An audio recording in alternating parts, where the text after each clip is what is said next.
dengan gangguan sistem pernapasan. Jadi kalau bisa dibuka aja biar ada alat. Yang ini obat 2 ya, ini obat saya karena saya juga asma. Jadi ini namanya inhaler. Dia alatnya ada namanya nih di sini, Pentolin. Ya, ini masih ada isinya sebenarnya. Tapi karena udah lama, udah kadaluarsa, jadi nggak saya pakai, saya bawa ke sini. Ya, kemudian ada satu lagi, ini namanya Symbicort. Yang ini bentuknya uap. Kalau masih bisa dikocok nih, masih bisa. Tuh, ya, bentuknya uap. Kalau yang ini bentuknya serbuk. Beda. Dua-duanya punya cara kerja yang berbeda. Kandungannya juga beda. Ya. Kalau ini dia sudah namanya meter dose inhaler, ya, dia bentuknya seperti ini. Nanti di dalamnya sini, nih ada angkanya untuk dosisnya. Dosisnya dari mana? Dosisnya dari dokter. Ini tinggal diputar. Kalau masukin udah nanti tinggal dihisap. Bentuknya serbuk. Ini juga udah kadaluarsa. Ini yang biasa digunakan pada pasien asma. Ya, ada Symbicort. Ini nama dagang ya. Ini nama dagang Symbicort. Ini nggak bisa isi ulang, nggak bisa direfill. Kalau habis ya udah buang. Habis dibuang. Habis buang ganti. Kalau ini alatnya masih bisa dipakai, bisa beli ininya aja. Tapi umumnya jadi satu nih. Dia bentuknya tadi ya, uap, kayak gas. Nah, kalau misalnya dua alat ini tidak boleh bocor pada saat memberikan. Jadi misalnya ini dikocok dulu, sebelum dipakai dia dikocok. Setelah dikocok dia dimasukkan ke mulut. Setelah itu di mulut kita ini pada saat dia ditekan gini dia harus langsung isep. Jadi agak ribet sebenarnya. Ada alat untuk mempermudah. Nah, ini alatnya. Namanya chamber. Ini fungsinya seperti ini. Ya, jadi pada saat dia dikasih enak ngisepnya pelan-pelan. Kalau yang ini pada saat begini, sering lihat nggak kalau di film-film pakai ginian? Itu sebenarnya bohong-bohongan, dia nggak itu. Kalau yang aslinya segini nih, disemprot sambil gitu. Nah, kadang-kadang masih banyak yang keluar, jadi kebuang. Akhirnya menggunakan ini namanya chamber. Ini chamber untuk dewasa. Jadi alatnya, obatnya masuk ke sini, ya, obatnya masuk ke sini, pasiennya ke sini.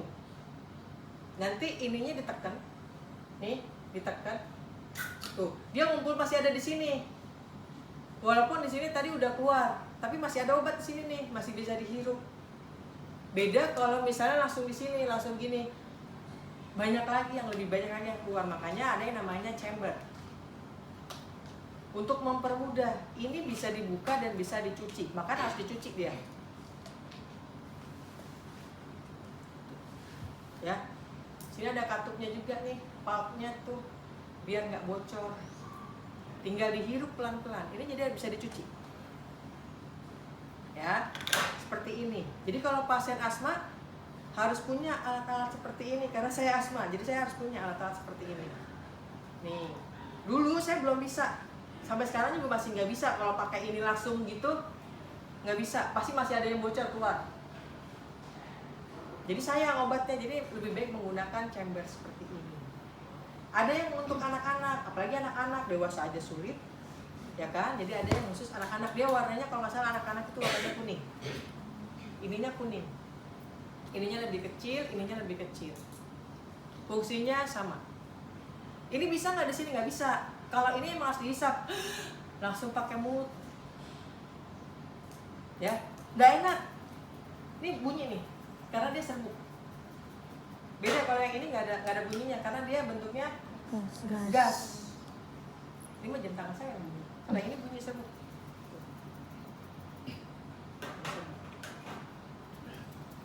Ini serbuk, ya. Ini dibuka, nanti tinggal dihirup. Dia diputar. Ini bisa diatur nih. Tuh, tinggal dihirup nanti. Ini nggak bisa karena segini. inhaler, bukan yang buat di sini, bukan. Ntar kalian ngajarin ini pakainya di sini, bukan. Ya, apalagi yang dari Thailand kan, bukan, ini bukan itu, bukan. Ya, ini bentuknya serbuk. Saya nggak bisa kasih contoh karena emang harus diisep, bentuknya serbuk. Dan ini bikin rasa tidak nyaman di mulut. Setelah kita menghirup ini 30 menit nggak boleh minum, nggak boleh ngomong, karena obatnya serbuknya masih ada di dalam rongga mulut. Jadi diusahakan pasiennya kalau habis minum ini udah nggak usah diajakin ngomong.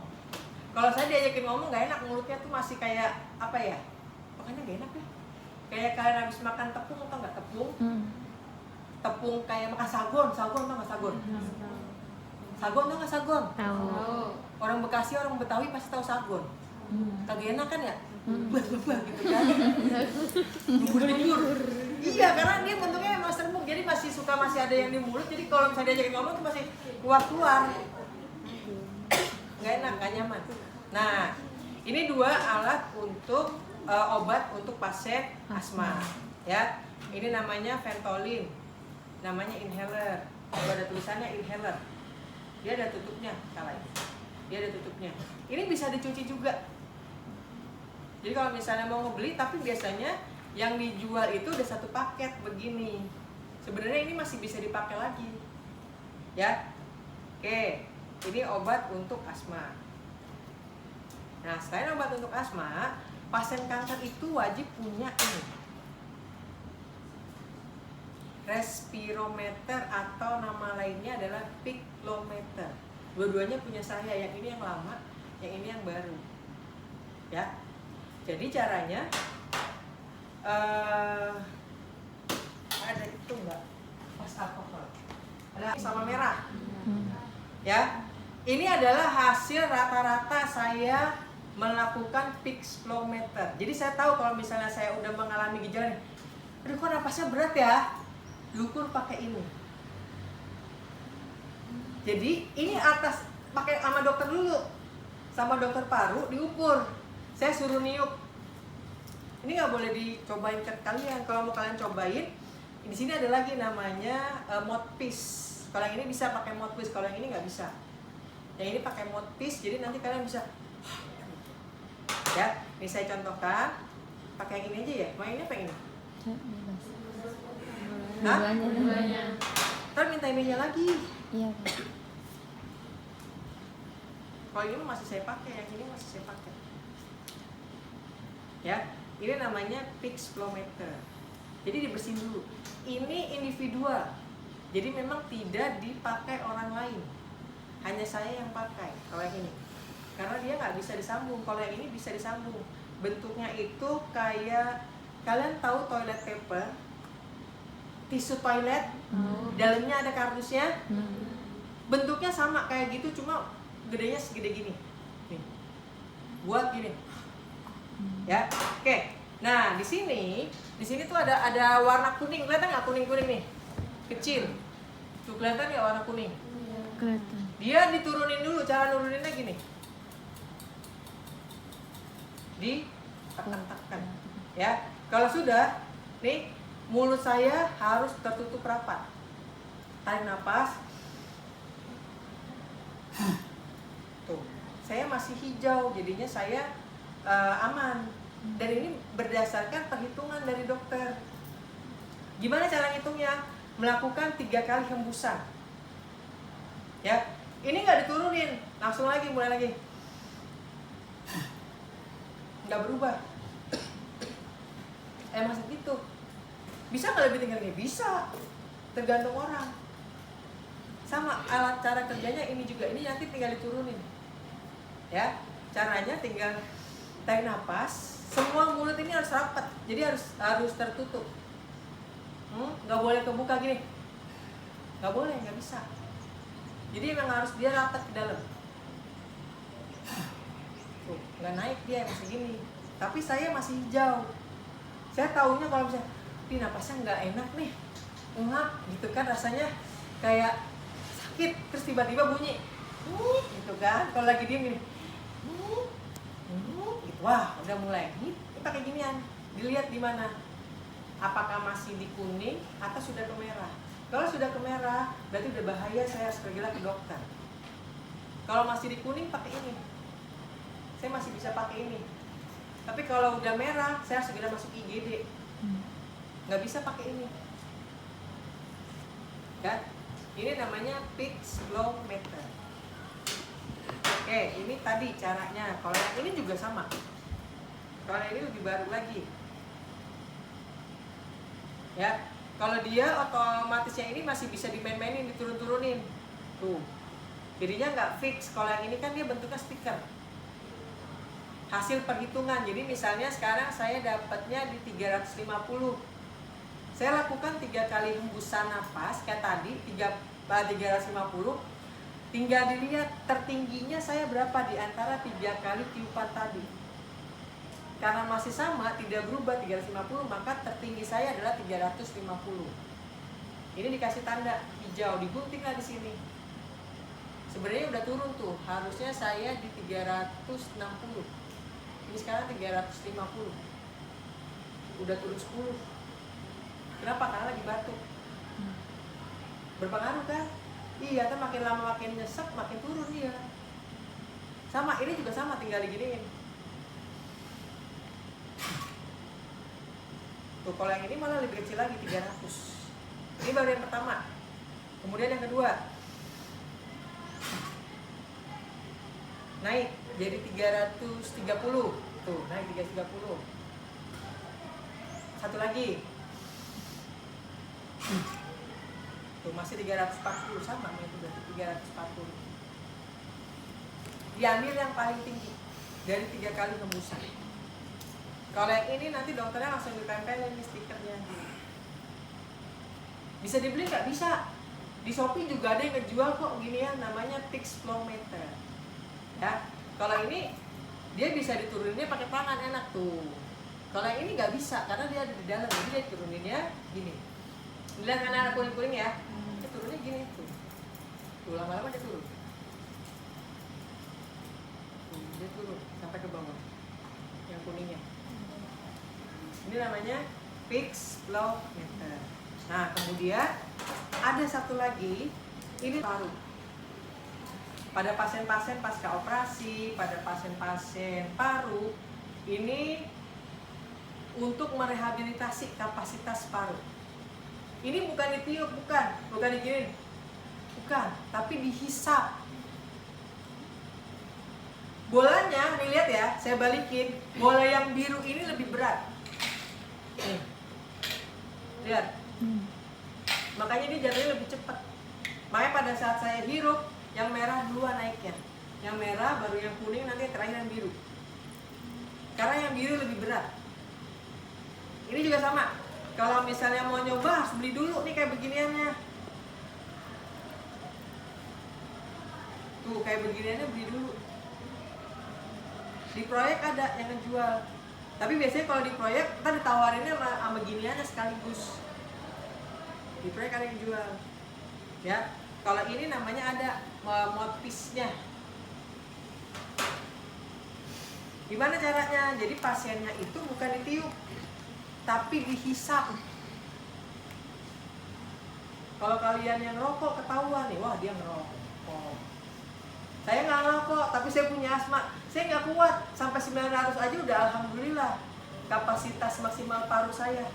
Lihat ya, sebenarnya di sini ada lubang-lubang. Lihat nggak sih lubangnya? Nih, pada saat kita hisap, dia bolanya akan naik. Ya, saya coba ya. Jadi bukan dihembus nih, bukan ditiup. Nggak berubah kalau ditiup, tapi dihisap. Nih, sama kayak tadi. Nggak naik kan yang biru? Saya cuma bisa sampai yang kuning. Setiap hari harus latihan ini.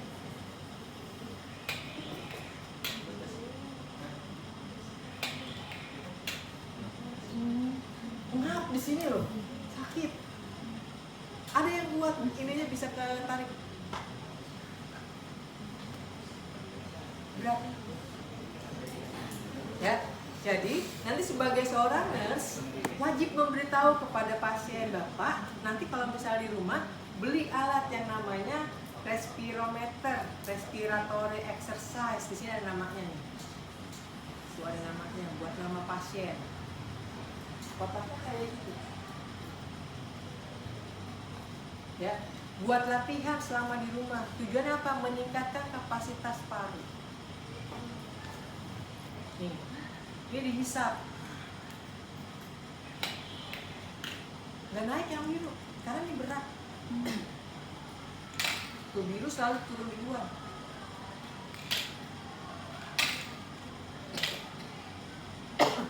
Ya, sampai sini jelas. Ini alat yang digunakan oleh pasien asma, karena saya asma. Ini bukan berarti langsung dipakai, enggak. Copot dulu. Dan bukan berarti ini langsung dipakai, enggak juga. Dan bukan buat pilok. Bukan. Ya, ini dibuka dulu. Kalau sudah dibuka dimasukin nih. Tuh. Ada lubangnya dimasukin.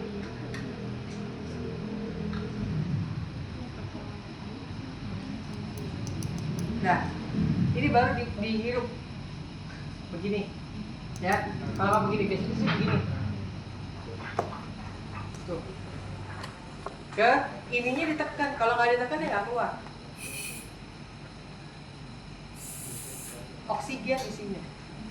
Jadi bukan berarti ini langsung dipakai langsung dihirup, bukan. Atau begini, bukan. Ya. Jadi dibuka dulu semuanya. Dibuka, dicopotin. Ini bagian kalengnya. Di sini ada lubang. Lubangnya masukin ke ujung sini.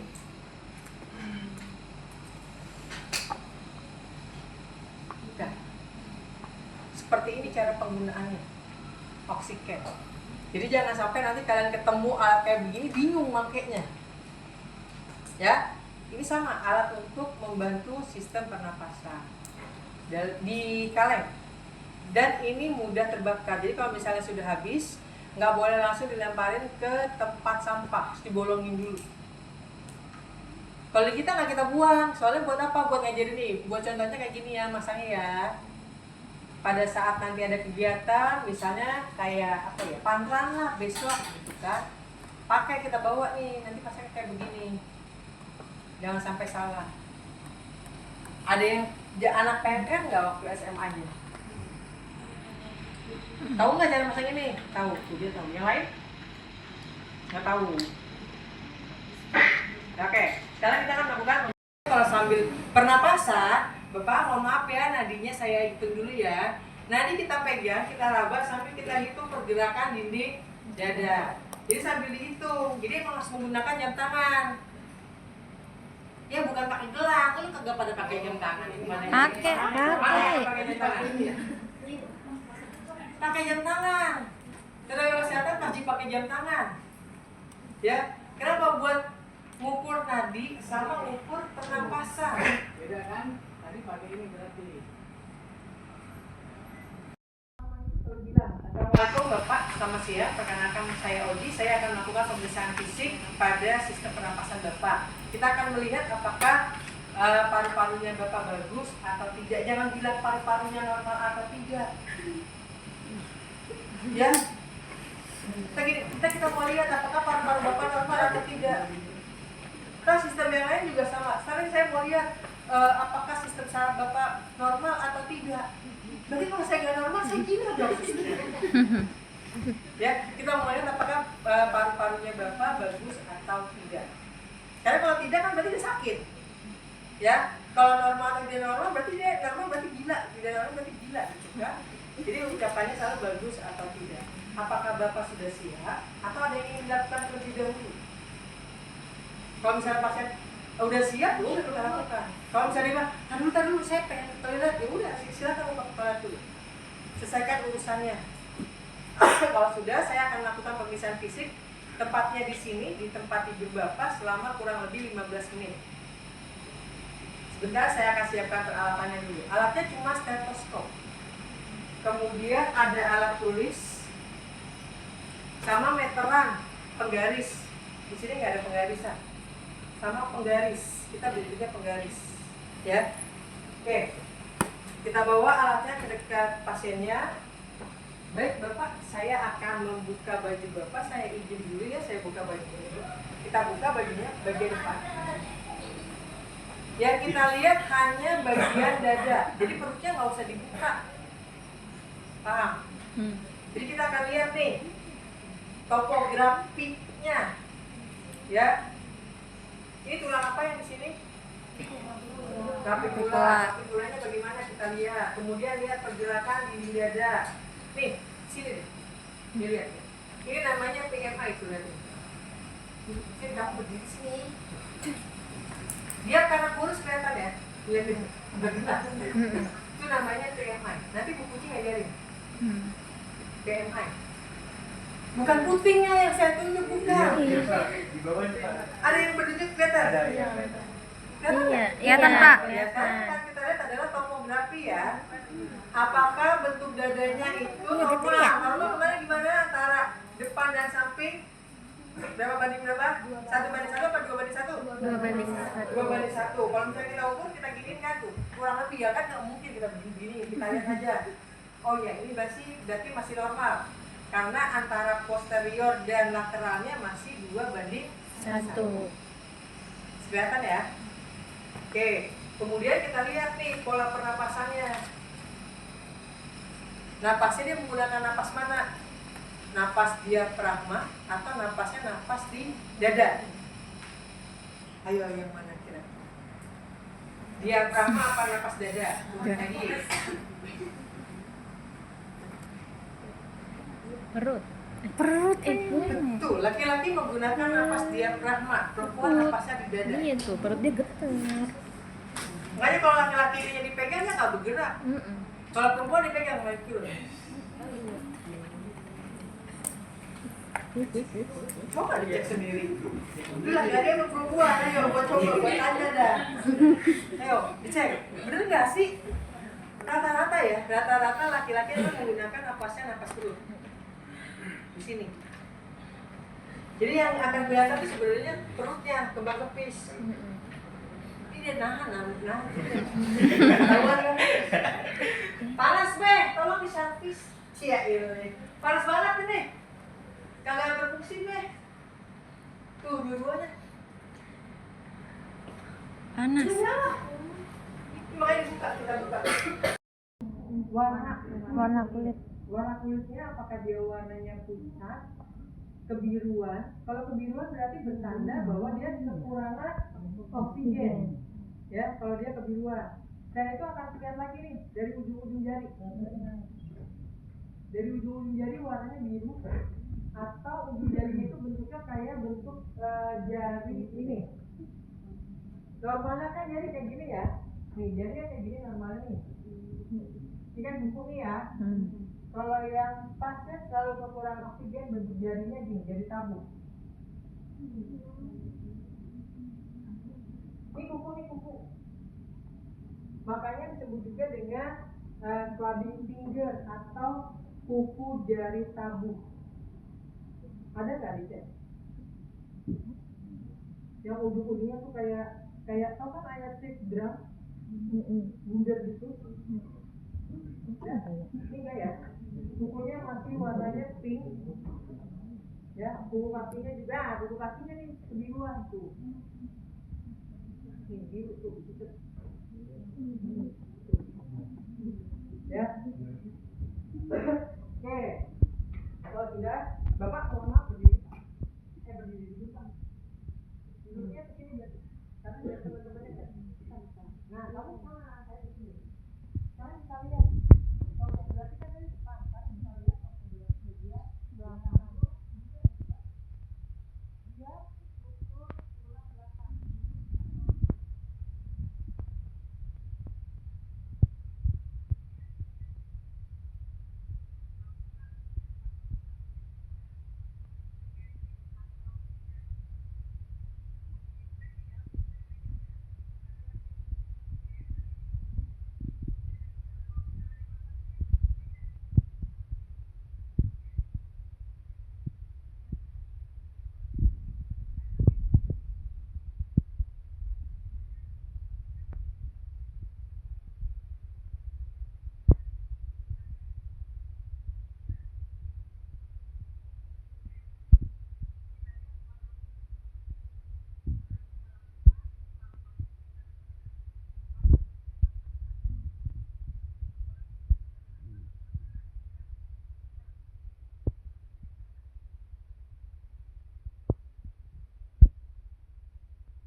Pelan Kak.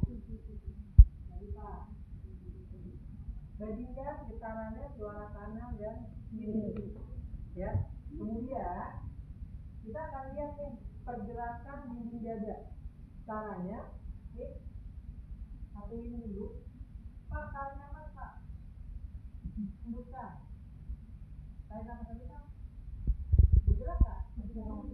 Ada nanti pada saat kita lakukan begitu yang ini nggak bergerak, diem. Pada pasien yang putih keluar, jadi yang bergerak cuma satu. Kalau ini kan dua-duanya gerak ya. Nih, Pak. Ayo Pak. Gerak ya. Bisa. Ayo Pak. Bukan karena saya bergerak ya. Bisa. Tapi pada saat ketemu pasien yang putih keluar dia nggak bergerak. Kenapa? Karena terisi cairan. Dan nanti pada saat dia ngomong tujuh atau kain atau naik atau mau bontau atau pakai bahasa Inggris sama akan bergerak atau simetris. Pada yang kedua dia akan menentu pada daerah yang kita pukul pada daerah yang suara lain. Nah ini beda kan sama beda kan? Iya, pada saat dia ngomong juga beda.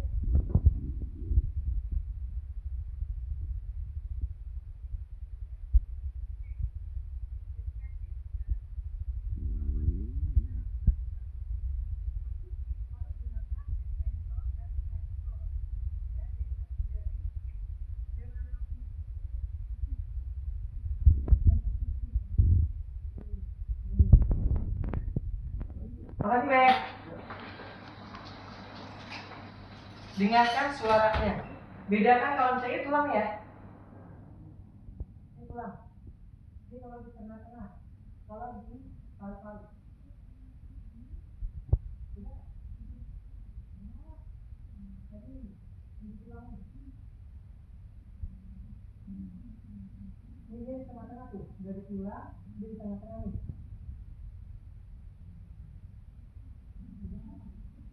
Beda. Yang satu lebih dulu, yang satu lebih dan enak kerja. Prosesnya beda. Ya, kita akan putih.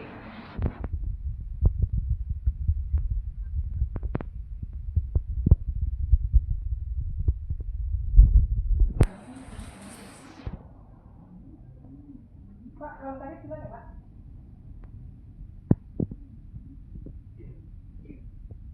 Tiga. Hanya kurang lebih hanya 6 tempat 1, 2, 3, 4, 5, 6, 7, 8. Tapi kalau nanti konsultasi dia akan lebih banyak lagi. Sudah? Sudah paham?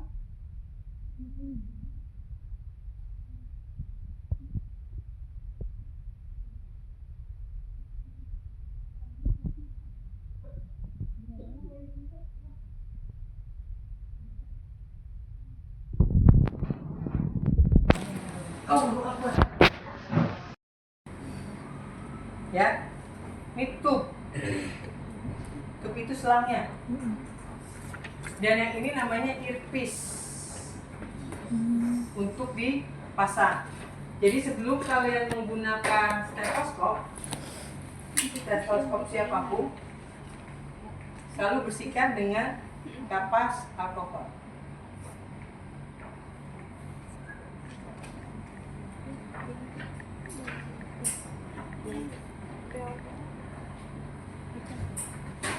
Ya, dari tengah keluar.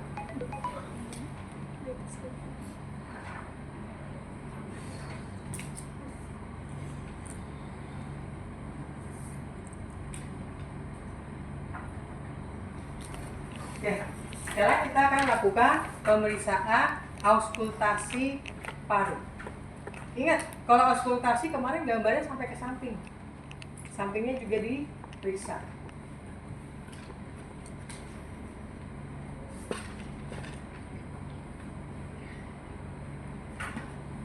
Pak, nanti tolong tarik nafas dan hembuskan ya Pak. Ya, dan seterusnya tarik nafas dalam dan hembuskan. Yuk, kita mulai Pak. Megangnya gini ya. Megang yang enak tuh begini. Bukan begini. Nanti kalian ngegesek-gesek. Kalau dokter jantung juga megangnya gini. Nggak akan kegesek-gesek. Tetapi terserah deh, terserah kalian mau megangnya seperti apa. Yang nyamannya kayak gimana. Ya. Oke, kita mulai Pak. Yuk, saya masak. Hembuskan. Tarik nafas. Hembuskan. Tarik nafas, hembuskan. Terus Pak.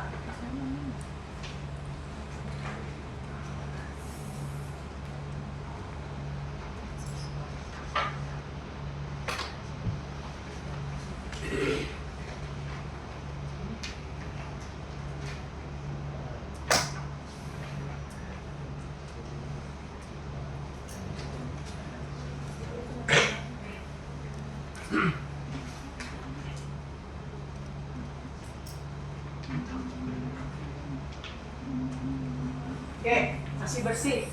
Dia nggak ngerokok. Nggak ngerokok kan kamu? Panas. Siapa yang ngerokok? Siapa yang ngerokok? Hah? Lu ngerokok lu? Mana Heru? Mana Heru? Mana Heru? Lu ngerokok lu? Waduh, kedengeran. Nggak bisa bohong, kalau udah bisa gini nggak bisa bohong. Ntar ya, saya ngambil itu dulu, suara napas, bentar, saya tunggu dulu. Jadi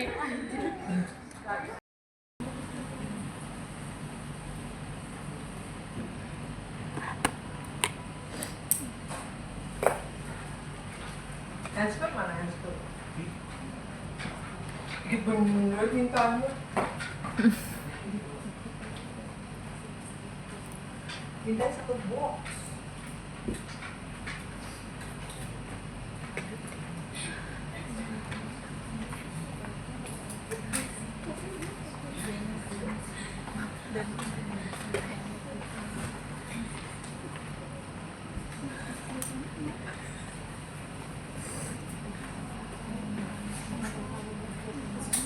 Nah ini masih pakai handscoon yang bersih dulu, karena kita mau ngecek berfungsi atau tidak. Mana dari saksinya? Ya, ini saksinya kan awalnya dia masih tertutup ya, masih tertutup. Jadi mukanya begini, lihat nih, selalu ada tulisan open. Mukanya jangan disobek gini pakai gigi. Nah, jangan.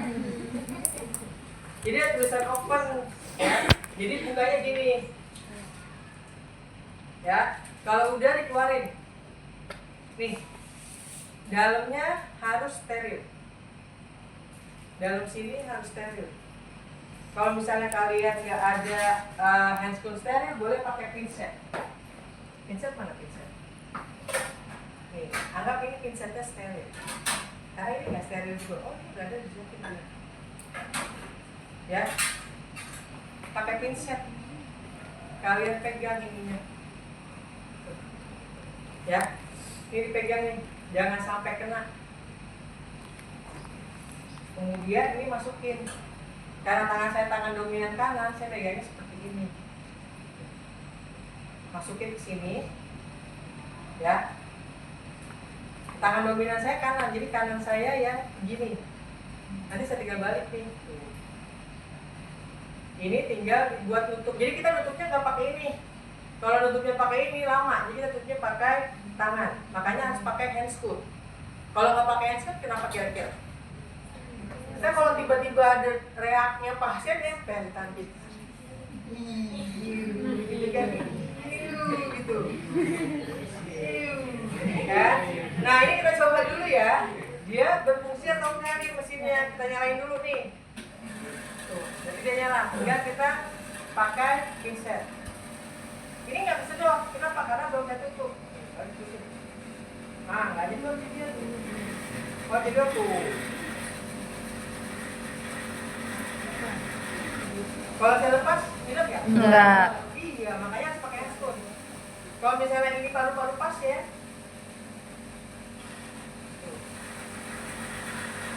Berasa ini kesedot. Ya. Oke, berarti aman. Dia bisa nyala. Gini ya megangnya. saya pakai gimana pun ini saya pegangnya gini. Ya, jadi nggak ada yang kalian nanti ribet. Nanti kalian belajar ya cara memegang kayak begini-begini tuh biar kalian nggak ribet sendiri. Mahasiswa kan rata-rata bingung. Taruh di mana ya? Taruh di mana ya? Oke, sekarang kita akan lakukan suction. Kita anggap ininya panjang lah. Kita anggap saya adanya di samping karena kalau saya di samping kan nggak muat ininya selangnya. Jadi sekarang kita akan coba yang dari hidung. Kita cek dulu hidungnya yang terpasang, yang tidak terpasang alat, tidak terpasang NGT. Karena kalau pasien tidak sadarkan diri, biasanya dia akan terpasang dua, akan terpasang NGT, nanti satunya juga akan terpasang selang oksigen. Jadi selangnya kita copot dulu. Sebelum kita melakukan pemberian suction, oksigennya harus kita naikkan 100%. Kita pulling volumenya oksigennya selama 10 detik. Bukan 10 menit. 10 detik. Kalau udah tinggal copotin aja, gak usah diputar itunya. Copotin, ininya baru dimasukin nih. Bapak, permisi ya Pak, saya masukin ya Pak. Tuh, ini masukinnya tuh.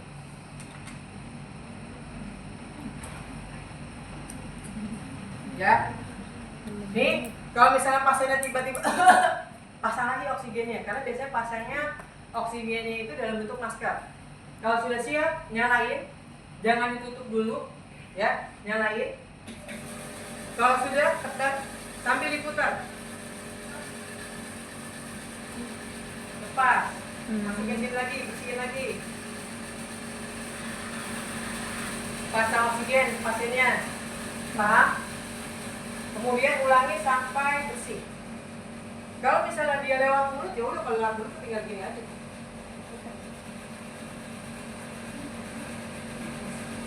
Ya, kalau lewat mulut, saya yang tadi lewat. Ada yang mau ditanyakan? Kalau dia di suctionnya lewat hidung, prinsipnya adalah steril. Nah, di suction ada dua, ada yang open suction, ada yang close suction. Close suction berarti dia benar-benar tertutup di dalam ada plastik steril.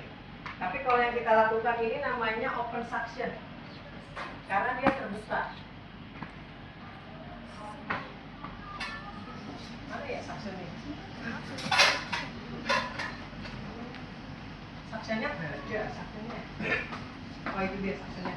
Nah, yang harus disiapkan adalah ini namanya suction, ya. Suction catheter, harusnya dia tertutup. Nah, kalau yang close suction, dia di dalamnya ada bungkusannya lagi, tertutup dia. Kalau ini namanya open suction. Nanti silakan dicari di Google, ada open sama close suction. Bentuknya beda. Ya, ini namanya open suction. Kemudian kita siapkan. Ya harusnya.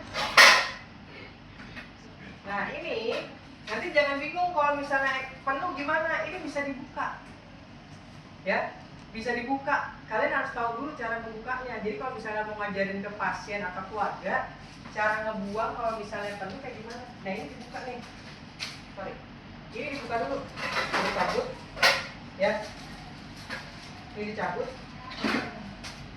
diangkat, dibuang.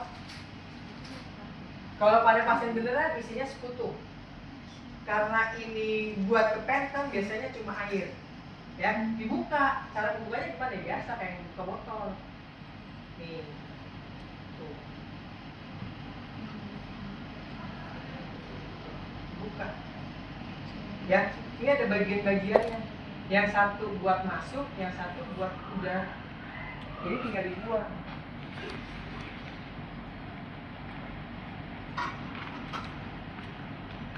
Nanti ada tulisannya in sama out. Ya, yang ini in.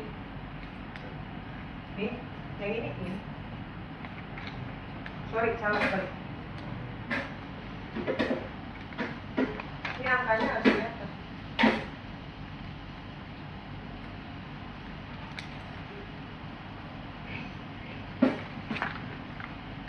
Yang satu masuk dari pasien, ya.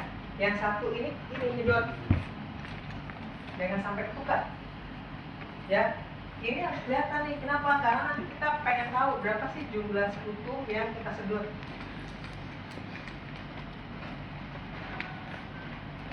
Kalau sudah dipastikan, kita harus cek apakah berfungsi atau tidak dengan cara. Tadi saya minta tolong. Tidak bisa lewat hidung, dia lewatnya lewat tracheostomi, lubang yang di sini nih.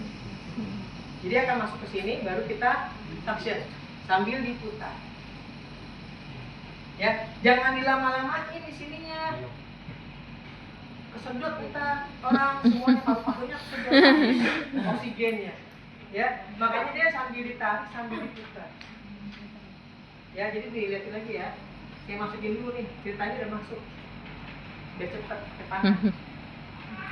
Kalau pakai tangan cepet. Kalau pakai ini ribet karena bengkok-bengkok. Kalau pakai tangan masuk. Oke, ini caranya ya. Ditutup, dijepit, tapi bukan dijepit habis. Karena kalau dijepit habis dia nggak jalan. Ditutup, ini dipegang sambil ditarik diputar.